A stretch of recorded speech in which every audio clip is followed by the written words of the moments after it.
Sa gitna ng mabilis na pag-usbong ng teknolohiya sa buong mundo, patuloy na pinatutunayan ng kabataang Pilipino na kaya nilang makipagsabayan sa larangan ng agham at inobasyon.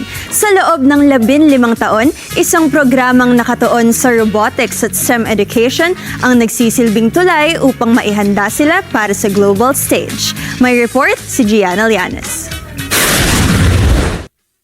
Ipinagdiriwang ng First Lego League Philippines ang ika-15 taon nito bilang isa sa pinakamahalagang plataporma ng STEM at robotics education sa bansa.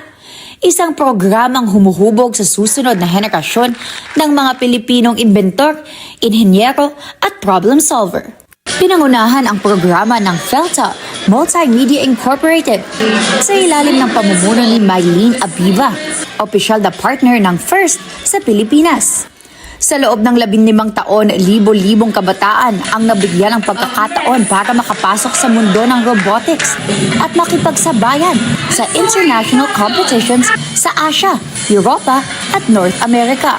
Ngayong 2026, kakatawan ng Pilipinas sa iba't ibang pandaigdigang kampyonato sa pamamagitan ng mga kuponan mula sa Dr. Yanga Colleges Incorporated, Grace Christian College, De La Salle Santiago Isabel, Batangas State University, Toplink Global College at St. Patrick's School of Quezon City na lalahok sa mga torneo sa Estados Unidos, Greece, Australia, Vietnam at China. Ang mga mananalo dito sa 15th First Lego League ay lalahok sa marami pong international events. Meron po tayong 2 competitions sa USA, isa po sa Greece, ang ating European Championship. Meron din po tayo sa Vietnam, ang Vietnam Championships.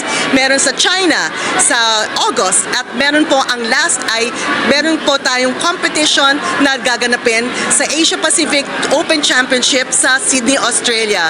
Therefore, there are 6 international events na sasalihan po ng Philippine Robotics National Team sa mga international events ng First Lego League.